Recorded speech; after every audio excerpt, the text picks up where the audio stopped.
Bismillahirrahmanirrahim. Hadir semuanya? Ya. Ya hadir ya. Alhamdulillah kemarin ada beberapa yang sakit, tapi hari ini Ibu lihat semuanya hadir ya.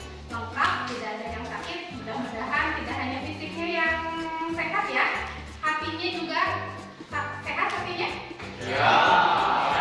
Kalau pesannya sehat. Ya. Memang sehatnya ada yang agak-agak ini ya. Nah, mudah-mudahan semuanya sehat. Dan hari ini kita ketemu lagi ya dalam pembelajaran bahasa Indonesia. Nah, tapi sebelumnya Ibu mau tanya, ada yang masih hafal ataupun ada yang hafal lagu Padamu Negeri? Ayo, Bu. Ridwan hafal? Boleh dengerin dulu Ridwan nyanyi ya. Gak apa-apa ya sebelum kita belajar. Boleh Ridwan dinyanyikan dulu nak.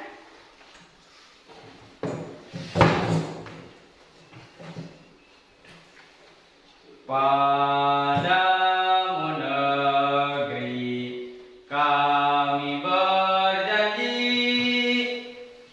padamu negeri kami berbakti, padamu negeri kami mengabdi. Bagimu negeri jiwa raga kami. Oke, terima kasih Ridwan.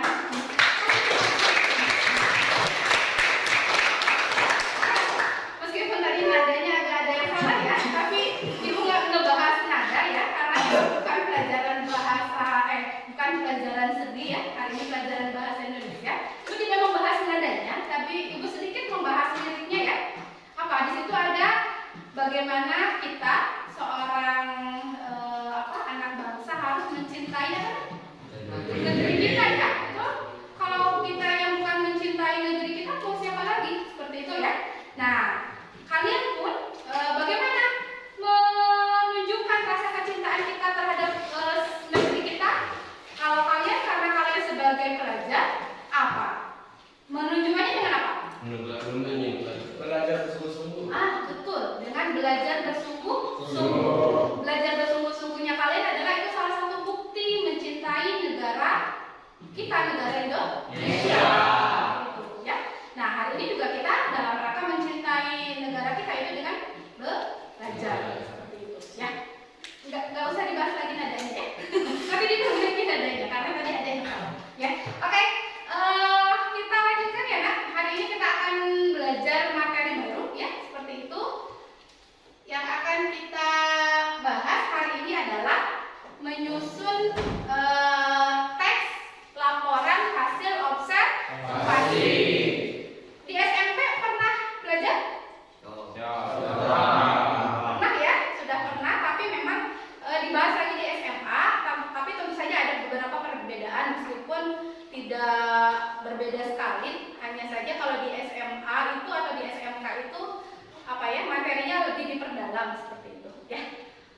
Oke, kita lanjutkan ya. Tapi sebelumnya Ibu bahas dulu kompetensi dasar dan indikator dulu ya yang akan kita lakukan ataupun yang diharapkan setelah mempelajari teks LHO ini. Yang pertama, kompetensi dasarnya adalah mengidentifikasi teks laporan hasil observasi yang dipresentasikan dengan lisan dan tulis.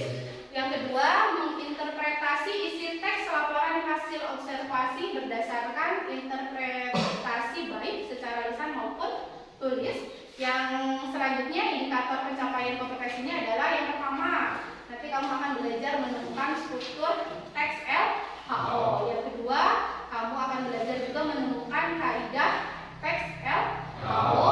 Yang selanjutnya menjelaskan isi teks LHO baik secara lisan maupun tulis. Yang selanjutnya nanti kamu diharapkan bisa menanggapi isi teks LHO, terus meringkas teks LHO dan terakhir menyimpulkan teks LHO.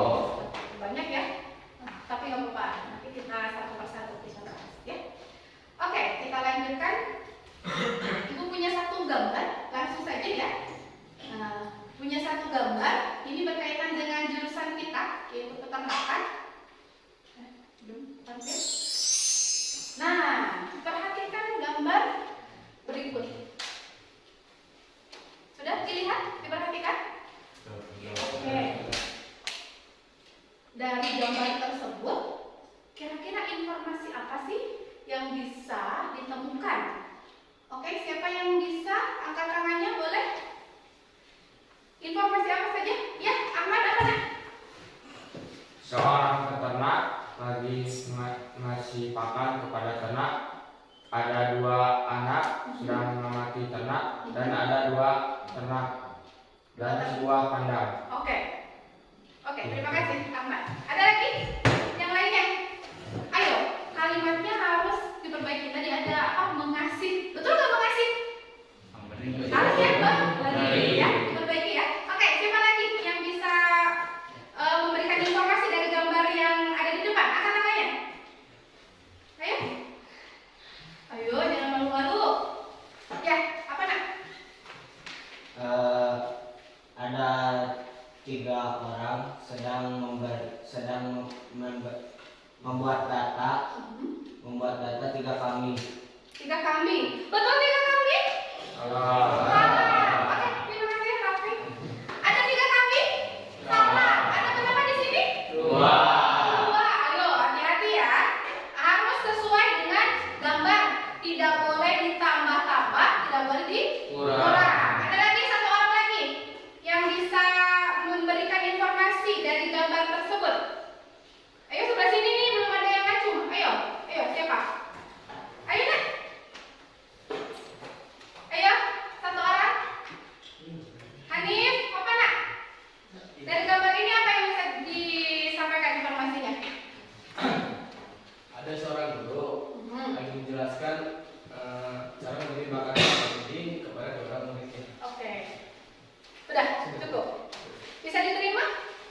Bisa jadi ya, karena yang 1 orang dia lebih besar, lebih dewasa. Jadi bisa jadi ini adalah gurunya dan kedua orang ini adalah muridnya atau siswanya. Seperti itu. Ya. Oke. Nah, tadi yang kamu lakukan adalah contoh sederhana dari mengobservasi atau mengamati, ya, seperti itu. Nah, tadi ibu bilang ke Rafiq, bukan Rafiq tadi nih, memberikan informasi salah siapa? Oh, Rafiq ya.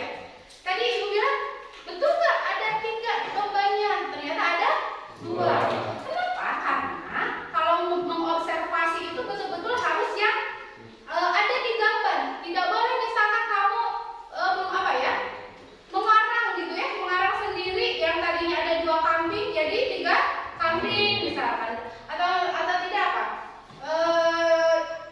Hanya kambing saja kamu tambah ada sapi misalkan ya. Tidak bisa, karena kalau observasi itu harus sesuai dengan real ya, kenyataan, atau apa istilahnya apa? Kenyataan itu sesuai dengan fakta. Betul ya, harus sesuai dengan fakta. Oke. Kita lanjutkan. Nah, tadi sudah belajar secara sederhana mengobservasi. Berarti apa pengertian teks LHO itu apa? Angkat tangannya yang bisa menjawab. Ayo. Ya, Rafiq lagi, boleh. Teks yang mengungkapkan fakta-fakta yang didapatkan melalui proses pengamatan. Betul? Betul ya tadi ya. Jadi teks laporan hasil observasi itu adalah, nah betul ya, teks yang mengungkapkan fakta-fakta yang didapatkan melalui proses pengamatan. Jadi di dalam teks LHO itu yang diungkapkannya adalah harus fakta, ya, fakta yang memang hasil dari proses pengamatan seperti itu. Sudah jelas ya? Tadi caranya kan ya, misalkan kalau mengamati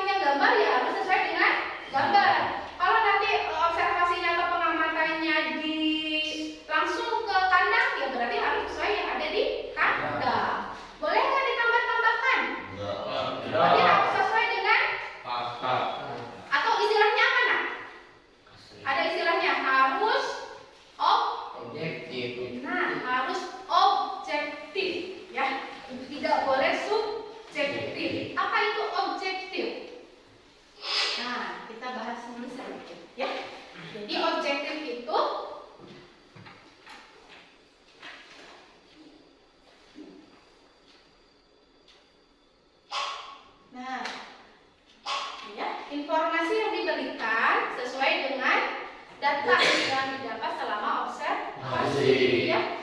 Makanya kalau kamu membuat laporan hasil observasi yang kamu sampaikan itu berdasarkan apa yang kamu lihat. Jadi berdasarkan panca indera yang kamu punya, yang kamu lihat, yang kamu dengar, yang kamu cium, yang kamu sentuh, dan yang kamu rasakan. Misalkan kalau pergi ke kandang, kalau kamu kandangnya bau, ya kamu bilang bau ya. Gak boleh misalkan kandangnya wangi, gak mungkin ya kandang sapi. Ada yang wangi parfum nggak kandang sapi? Tidak ya, pasti bau, ya bau sapi, bau kotoran dan sebagainya. Seperti itu. Jadi yang kamu sampaikan tadi, apa yang kamu rasakan berdasarkan panca indera kamu, seperti itu. Ya. Oke, lanjut dulu ya. Berarti bisa kita simpulkan ya. Ciri-cirinya yang pertama apa? Satu orang ah biar kedengeran. Dari sana. Yakin apa nak? Yang pertama? Bersifat objektif. Bersifat objektif. Itu ciri yang pertama dari teks LHO.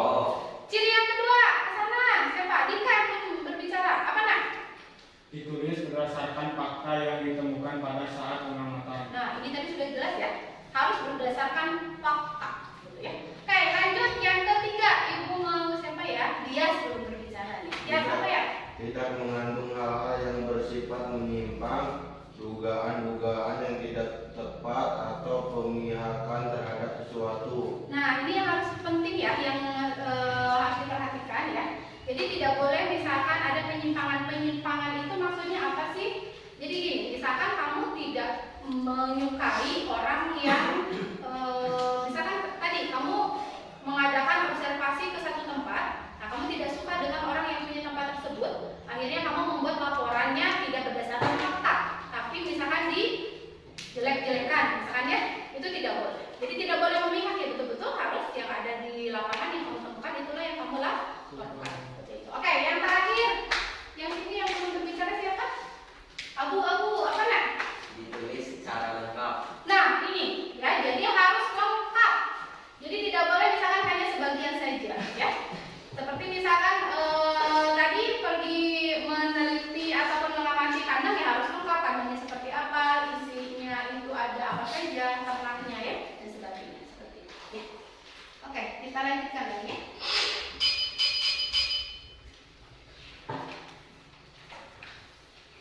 Ibu kesini dulu ya sebelum membahas itu. Nah ini ciri salah satu contoh ya nak. Salah satu contoh teks LHO. Ini kira-kira judulnya apa? Tentang apa? Kucing ya. Sudah jelas ya. Bentuknya seperti ini. Boleh ada yang membacakan satu orang? Siapa yang bersedia? Kelihatan? Kelihatan ya? Dari tengah baca siapa? Daun bisa? Boleh? Ya. Kucing disebut juga kucing domestik atau kucing rumah. Nama ilmiah Felis Silvestris catus atau Felis catus adalah sejenis mamalia karnivora dan dari keluarga Felidae. Kala kucing kata kucing. Ayo lanjut. kata kucing biasanya menunjukkan kepada kucing yang telah dibinakan. Oke, ganti orang. Siapa? Dari sana. Di paragraf 2. Kucing dianggap sebagai karnivora yang sempurna Agak dengan kecil ya diri dan tulisannya. saluran pencernaan yang khusus, gigi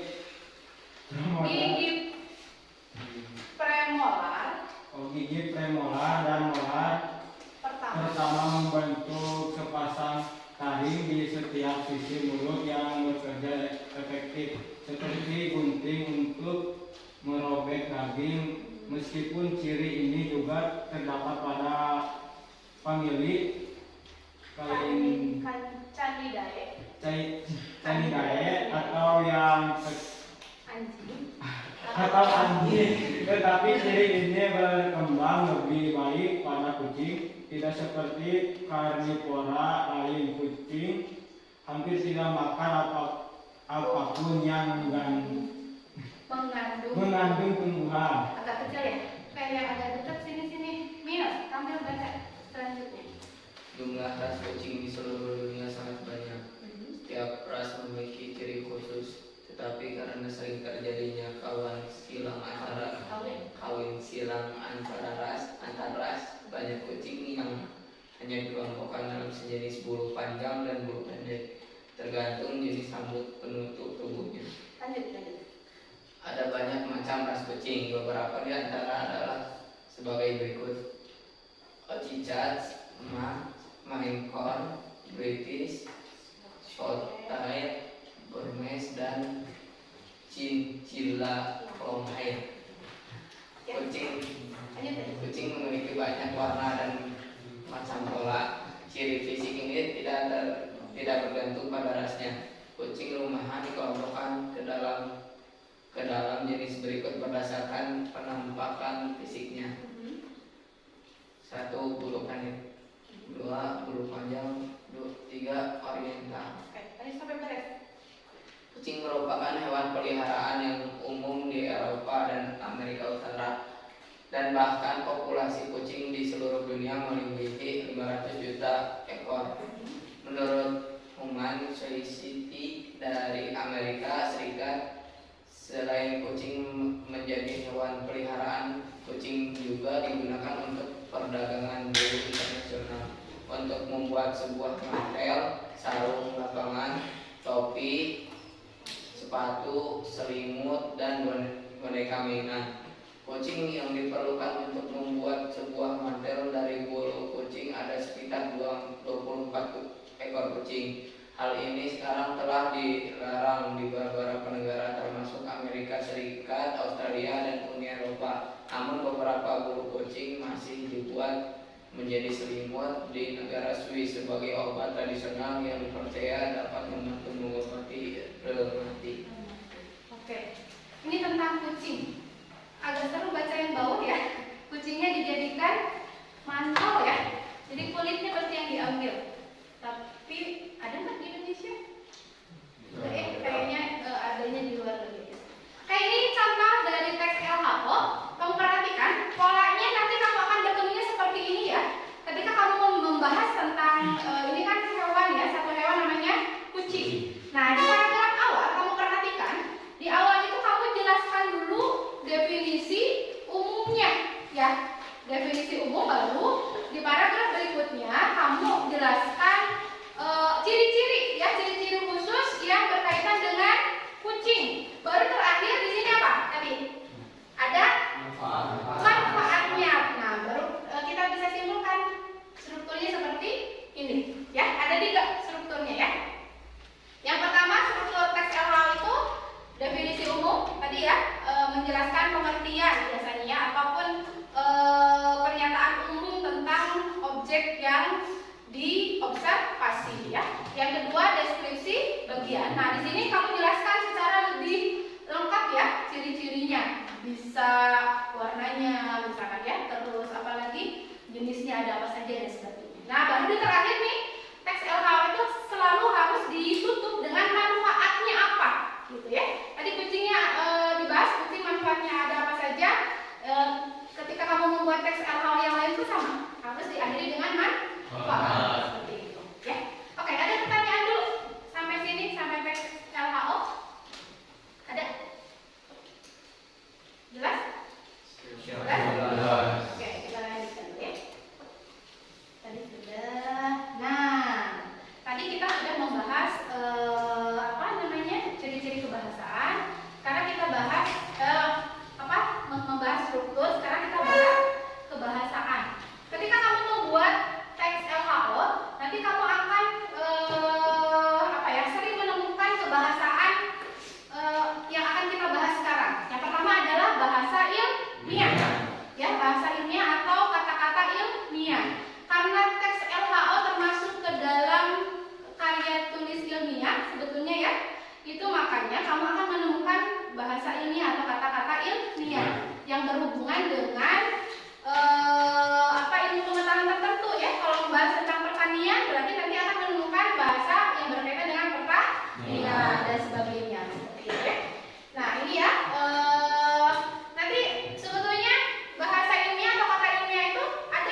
cari bahasa ilmiahnya seperti itu ya. Yang kedua, analisis kebahasaannya ataupun kebahasaan yang akan kita temukan adalah kalimat definisi dan kalimat deskripsi. Kak Ibu punya dua kalimat. Yang pertama, sapi adalah hewan mamalia. Yang pertama. Yang kedua, sapi memiliki jenis berbagai macam. Salah satunya adalah jenis apa yang besar itu? Limusin. Oke. Mana yang kalimat definisi, mana yang kalimat deskripsi? Kalimat definisi yang mana? Yang ke satu apa kedua? Ke satu. Oke, berarti yang kedua kalimat deskripsi. Berarti bedanya apa? Kalau definisi berupa apa? Apa nak? Pengenalan atau pengertian ya, dikoreksi sedikit, pengertian ya, pengertian dari apa benda yang kamu jelaskan seperti itu. Ada cirinya, ada nggak? Apa kata apa yang menjadi cirinya? Ada kata merupakan. Apa lagi? Adalah. Apa lagi? Satu lagi? Iyalah ya, sama. Itu kalau definisi seperti itu ya. Nah, kalau deskripsi itu kalimat yang nantinya kamu akan menggambarkan sifat atau ciri-ciri khusus ya, khusus atau spesifik dari suatu benda. Itu deskripsi. Betul, seperti itu ya. Dan terakhir di dalam teks LHO juga kamu akan menemukan kebahasaan ataupun apa istilah kebahasaan imbuhan di. Ya, ini akan banyak ditemukan. Hati-hati, imbuhan di ini kadang suka tertukar dengan awalan atau kata depan di. Bedanya apa? Nih, bedanya seperti ini. Kalau imbuhan di fungsinya membentuk kata kerja pasif ya.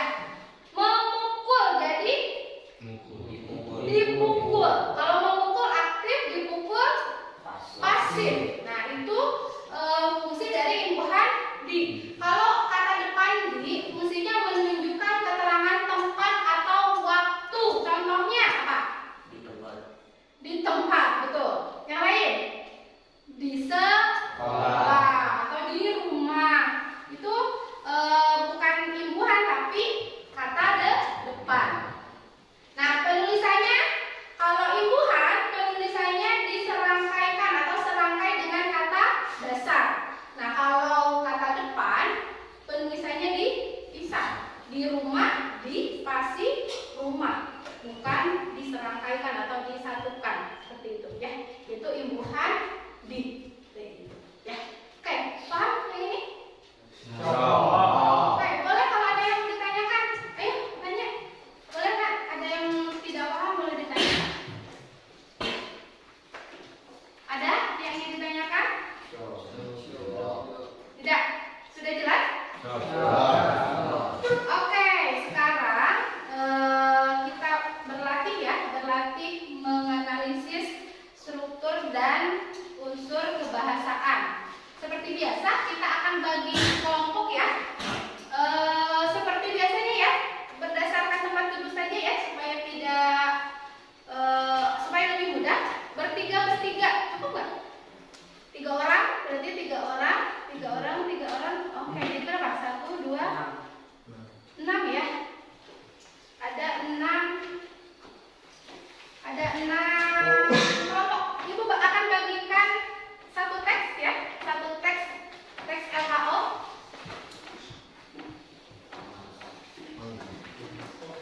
Dalam anggar.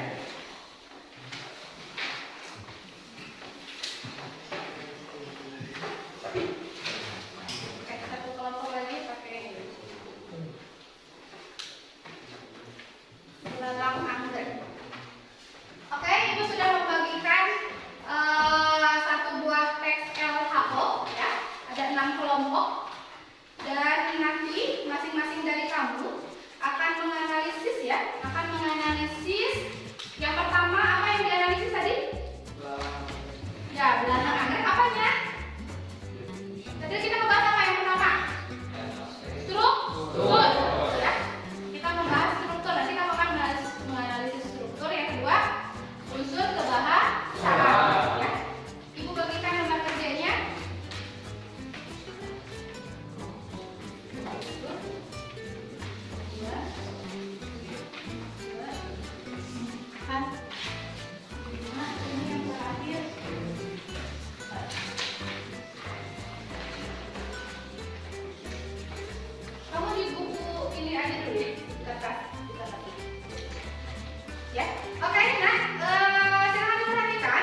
contohnya apa, terus kalimat definisi di deskripsi, contohnya apa di teks, dan yang terakhir tadi bahasa ilmiah ya, bahasa ilmiah di dalam teks itu ada apa saja gitu, ya.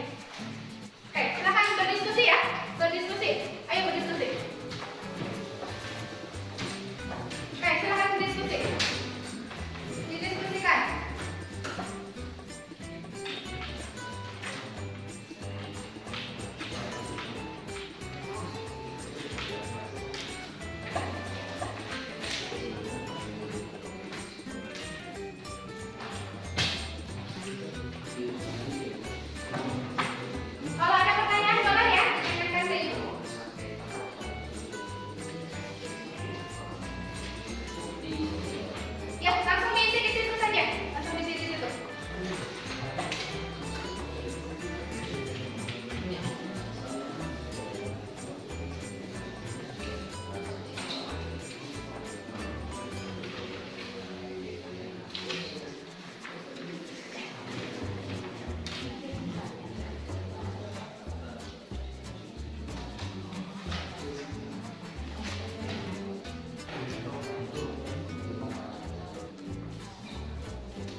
Paragraf 1.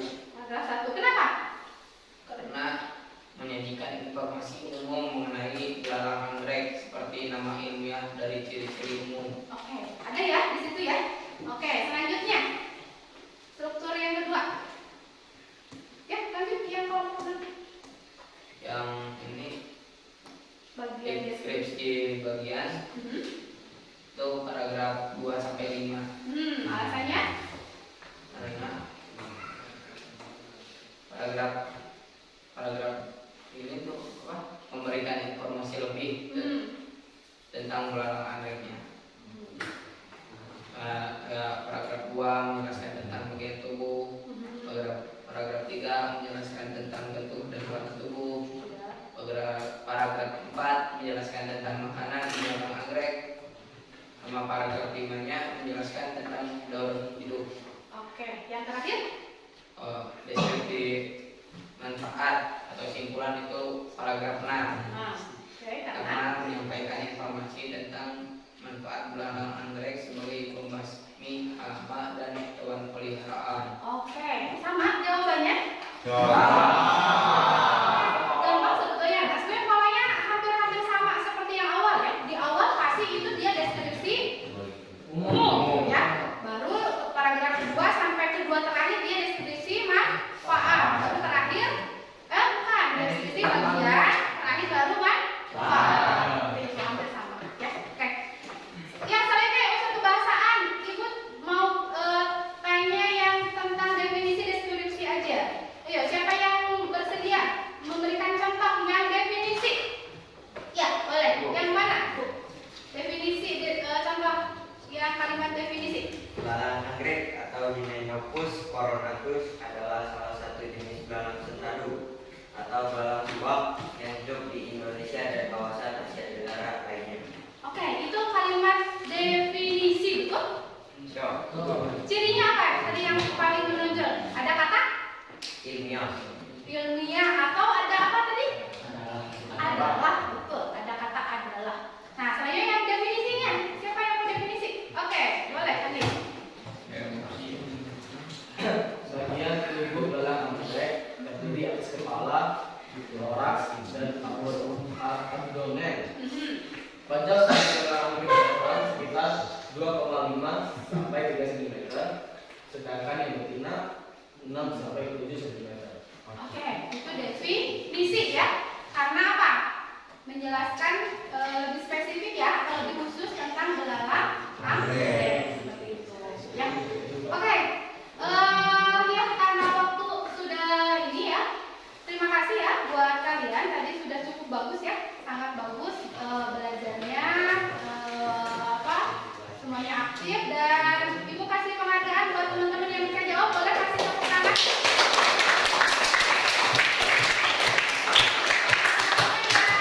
Masih belum mengeluarkan suaranya, nanti pekan depan harus lebih aktif lagi ya. Nah, seperti itu. Ya, oke. Untuk supaya mengingat lagi materi, Ibu kasih oleh-oleh ya. Ibu kasih oleh-oleh di asrama ya.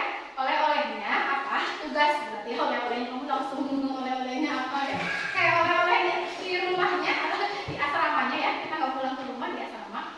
Oleh-oleh asramanya, silakan buat teks laporan hasil observasi. Yang diobservasi apa? Mau apa? Karena di sini kita jurusan peternakan, ibu mau kamu mengobservasi kandang ataupun apa? Ya kandang yang ada di sekolah kita. Ya kandang kambing. Ya kambing apa? Kambing ya betul ya. Kandang kambing ya. Silakan kamu buat teks laporan hasil observasi dari kandang kambing seperti itu. Ya bisa ya. Kita dikumpulkan pertemuan selanjutnya ya seperti itu. Oke, itu saja untuk hari ini. Terima kasih sekali lagi. Tetap bersemangat ya untuk belajar karena belajarnya kamu itu salah satu tanda cinta kita terhadap